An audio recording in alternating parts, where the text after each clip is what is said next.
Hey guys, it's Kali here. Welcome, Lumerinos. I am so excited to show you a fun and easy wreath recipe that I think you can knock out of the park. And we're going to start off this with an 18-inch wreath base. And have you ever seen an amazing garland and thought that would make a great wreath, but they don't have the supplies available in a wreath? A lot of times the neat thing available in a garland, the neat thing about it is that it's already a great collection. Look at this, has ginkgo leaves. It's got a beautiful little straw corn husk in there. Then we have the cute leaves. It's just a beautiful combination. It's got creams and light yellows. We're going to take this and make a wreath out of it, and we're just going to add a couple of little other elements just to make some of the other colors pop. This is a light yellow daisy bush. We're going to pop that in there. And then we're also going to add in, of course, a big giant pumpkin, because why not? So I think you're going to have a lot of fun. Come on in. We're going to get started. Make sure you like, follow, and share. We would love for you to see more of what we do. You can always get in touch with us at textkali.com. Get on our text list, and I will love to update you about what's going on. So I am going to start with my garland first, and what we're going to have to do is break it up in sections. Some garlands are able to unwire, and some you cut. So the first thing you need to do is identify the sections that are on here, and you can see this is a nice garland. This is all hand wired here together. So what I'm going to do is break this down into those sections so I'm good to go, okay? And you're going to watch me do that right now real quick. I'm going to take off the extra wire. We don't need that. And then as you start breaking these down, I leave these long, but we'll trim them down later when we put them in our piece. And we can start to separate it out. Like that's just a leaf. I'll put that there. And this one has the cute little ginkgo. I love this. So this is a leaf and a berry. And you just start to break it down. All the work's kind of been done for you, especially if you're a new wreath maker and you're unsure about coordinating. If you work with a garland, a lot of the thought process has been done for you. So here's a beautiful gourd with more of the fall, these kind of bleached looking leaf. So I've got my separations going here, my piles going. I'm going to keep trimming. So I'm still just trimming them off one section by one section, and we're separating them out. Okay, and I'm still working down that garland. Now I want to use these two more yellow pumpkins in here. That's a leaf and a berry, so I'll bring that over there. Just keep working my way through it. So you guys, we're going to have a supply list for this tutorial today. If you would like the link for that, let me know in the comments. We'll get you the link of all the supplies. When you're opening each of these up, we call that shaking hands. You want to shake hands with your greenery and get it spread apart. So there's another pumpkin. So I've got two so far. But isn't this easy? Like the thought, the color combination, you walking all over the store to find the things that match. When you get a garland, a lot of it's already there for you. Now you might be intimidated by the price of garlands. Sometimes they're expensive. Don't you love this fern and the layer color? Ooh, that's so pretty. Sometimes they're expensive, but realize we're going to get more than one project out of this. And it's not going to be any more expensive than if we take and just go to the supply, buy these picks all individually. And you aren't going to get these big, massive leaves on there that are so pretty. So I'm still separating that in my sections. I keep going. Here's another one with the white leaves. So pretty. That's my leaves. So just like we would for a wreath recipe, we're going to start to separate these all out. And we'll be greening our base. And then we'll be bringing in our larger elements. It's going to be a lot of fun. I'm almost there, guys. There's another. Oh, look at that one. What a beautiful pumpkin. So far I've got 4 pumpkins. I'm getting down here to the big pumpkin. It's coming. Of course, you can always just use this as a garland. You don't have to do this project, but I think it's fun to try different things, different techniques. And you need to go and check them out just to get inspiration. Because a lot of times garlands are a little more cost effective. Look how fun and funky this pumpkin is. I love that one. That one's definitely a little bigger, but you can see these are the 2 yellows that I want to make sure get in our wreath because they're going to go with our yellow sunflower that we're going to mix in and our other large white pumpkin. so I wanted to get to those. So let's see how many more cuts do we have left. Ah, not much. Not much. Yay! We're almost there. Trim it. Oh, look at this one. Here is, I'm just loving that. That's so pretty. And one more cream one that's just all cream with the corn husk. Beautiful. So you've got your garland broken down now. Look at that. Into sections. I've got my gourds, my leaves. Same recipe like a wreath. I've got my greenery, my filler flower, and my main flowers. Same thing, okay? So we're going to use an 18-inch wreath base. So let me grab that out right now. We'll put it back on the table. And we'll put him right in the center. You guys, I love to freestyle with you like this. It's just so fun. Now, we know we're bringing in our really big chunky pumpkin because I think that's awesome. And I'm just going to kind of set him at the bottom. He's going to be going in right there, okay? And then I'm going to add a couple of the larger pumpkins. I definitely want to use this fun squatty one. So let's kind of have him going over here. And I'm not gluing yet. I'm just getting my colors set up in here and my spacing done. Then my smaller yellow there. How about putting a cluster of a couple of these down at the bottom? There's a creamy one. And here's a gourd. I think that would look great in there. And then we've got a little of the leaves coming around.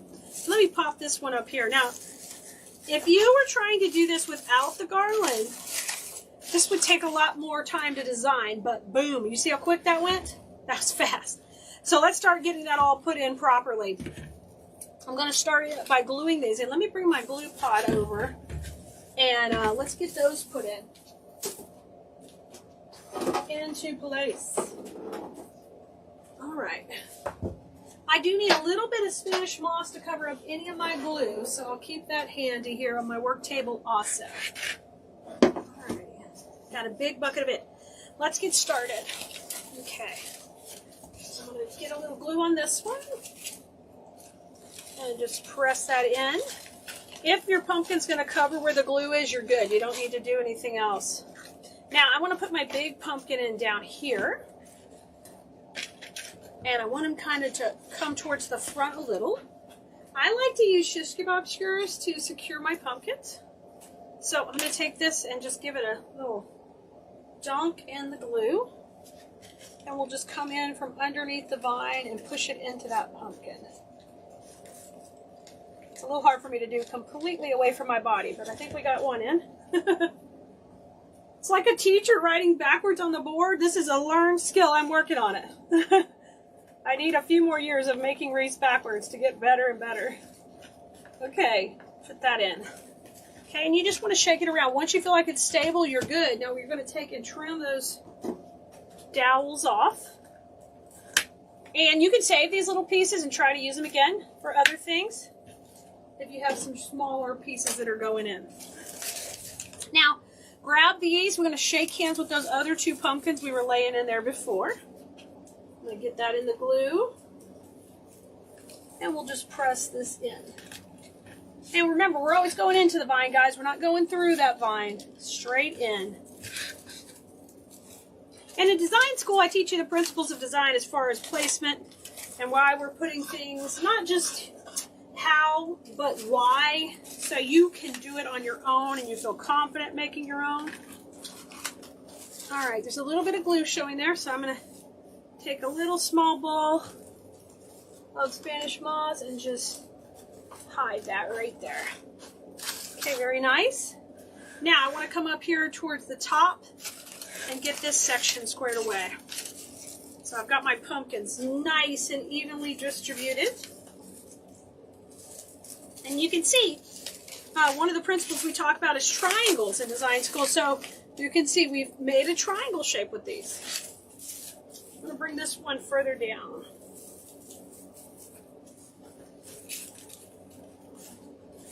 Beautiful. Guys, this is so pretty. Literally, we're making this so fast because a lot of the work has been done for us when these collections were put together in the Garland. All right, now it's time to go ahead and green out our base. Sometimes we do that first, but in this case, because we're working with large elements, we want to get them in first. So for the greening, we're going to use some of the leaves that came in the Garland. Okay? So I used all the pumpkins. You could use less. and do more than one project, but I am going to make this one a little over the top. So here's my leaves. I'm going to start adding these in the empty spaces here. So we'll put one right in here. Just tuck that in. How beautiful is that? I love that. Great. Move MrsCleese.com over a little bit. Y'all know I'm always hitting that sign. Now this is a white leaf, so it's a little bit different color. So I have to pay attention where I'm putting these. This goes really great with these white pumpkins. So I'm thinking about how do I want to space those out when I place those in. So let's put one up here. And then let's have another on this side with the white.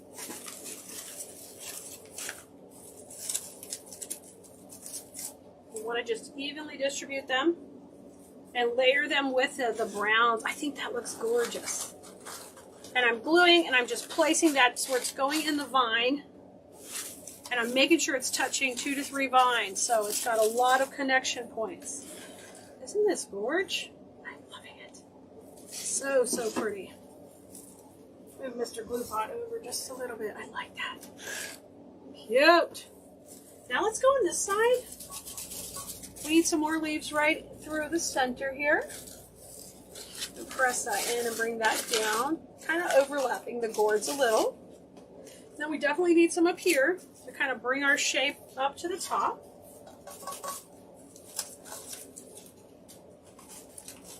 And if there's anywhere you can see glue, you need to touch it with some moss. We've got Spanish moss also available at Cleese.com. And here's one more white piece, and let's layer that behind here so we kind of have that creamy white coming through.